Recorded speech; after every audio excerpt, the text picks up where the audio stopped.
नमस्कार। Between the lines with Niranjan में आपका स्वागत है। आज एक बहुत बड़ी घटना हुई है।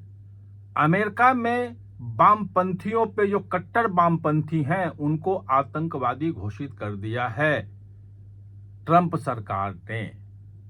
जी हां, भारत में जो कट्टर वामपंथी हैं, जो नक्सली हैं, वो उसके जो पॉलिट ब्यूरो मेंबर हैं वो चिट्ठी लिख करके माफी मांग रहे हैं और जो अमेरिका का कट्टर वामपंथी है उसको आतंकवादी घोषित कर दिया है। उनकी फंडिंग की जांच होगी, उनके जितने लोग समर्थक हैं उनकी जांच होगी।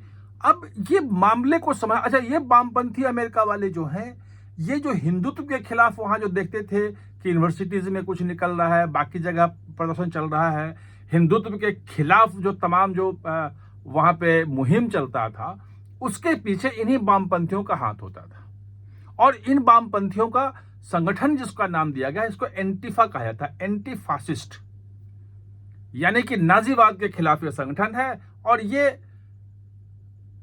चल रहा था, कोई ऐसा कोई हेडक्वार्टर नहीं है इसका, लेकिन इससे बहुत सारे लोग जुड़े हुए हैं जो वहां पे खास तौर पे ट्रंप के समर्थक जो हैं, जो वहां पे ईसाई जो लोग हैं, जो ईसाई धर्म को ज्यादा कट्टर मानने वाले हैं, उन सबको फासिस्ट कह के उन पे हमले करता है। ताजा मामला जो है वो चार्ली किर्क का, जिसको पता है कि जो अमेरिका का जो है वो थोड़ा सा राइट विंग ज्यादा थे, उनकी हत्या कर दी गई थी जब वो कॉलेज में बोल रहे थे, लोगों को संबोधित करके गोली मार के हत्या कर दी गई थी। और उसमें जो लड़का पकड़ा गया है आरोपी, टाइलर रॉबिन्सन, 22-23 साल का लड़का है, वो इसी एंटीफा से जुड़ा हुआ है। और ये कहा जा रहा है कि ये जो कट्टर वामपंथी हैं ये खतरा है, ये आतंकवादी की तरह काम करते हैं। इसके पहले 2017 में भी जब ट्रंप सरकार आई थी, उस वक्त ट्रंप की सरकार थी, तो हम बहुत ज्यादा हिंसा हुई थी।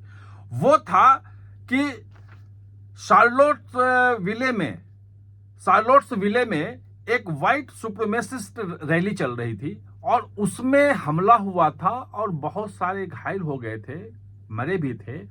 ये कहा जाता था कि वो एंटीफा का ही काम था। और 2020 की घटना आपको याद होगी, जब वहां पे जॉर्ज फ्लॉयड का जो पुलिस वाला जो उसे गर्दन पे पैर रखे हुए था और वो कह रहा था कि मैं सांस नहीं ले पा रहा हूं, पूरी दुनिया में वो वीडियो वायरल हुआ था और वहां काफी हिंसा हुई थी 2020 में अमेरिका में। और ये कहा जाता है कि जितनी लूटपाट और तमाम हिंसा हुई थी, उस सब के पीछे भी यही एंटीफा के लोगों का काम था। अब मतलब जो कट्टर वामपंथी हैं वो कैसे सिर्फ भारत के लिए नहीं, अमेरिका के लिए खतरा बन गए। भारत में भी जो नक्सली हैं, कट्टर वामपंथी हैं, उनको यूएपीए के तहत प्रतिबंधित संगठन घोषित किया गया है, उनके खिलाफ कार्रवाई हो रही है, वो सब जानते हैं। अब वो लगभग जो नक्सली हैं, जो अपने आप को माओवादी बोलते हैं, वो खत्म होने के कगार पे हो गए हैं और अब वो माफी ना मांग रहे हैं, अब वो शांति की बात कर रहे हैं, वो हथियार डालने की बात कर रहे हैं। लेकिन अमेरिका में खुलेआम घूम रहे थे और वहां तमाम यूनिवर्सिटीज में, तमाम जगहों पे भारत के और खासतौर पे हिंदुत्व के खिलाफ दुष्प्रचार में ये बहुत बड़ी इनकी भूमिका होती थी। और पूरी दुनिया में भी इन वामपंथी जो कट्टर वामपंथी एंटीफा और उसे समर्थक जो हैं, वो अलग अलग मंचों से भारत विरोधी, हिंदुत्व विरोधी जो है चीजों का प्रचार करते रहे थे।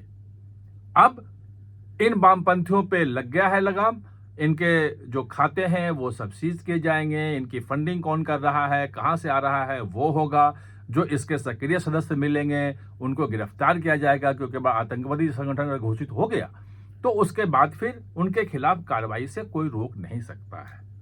आप हमारे साथ चर्चा में जुड़े, इसके लिए बहुत बहुत धन्यवाद।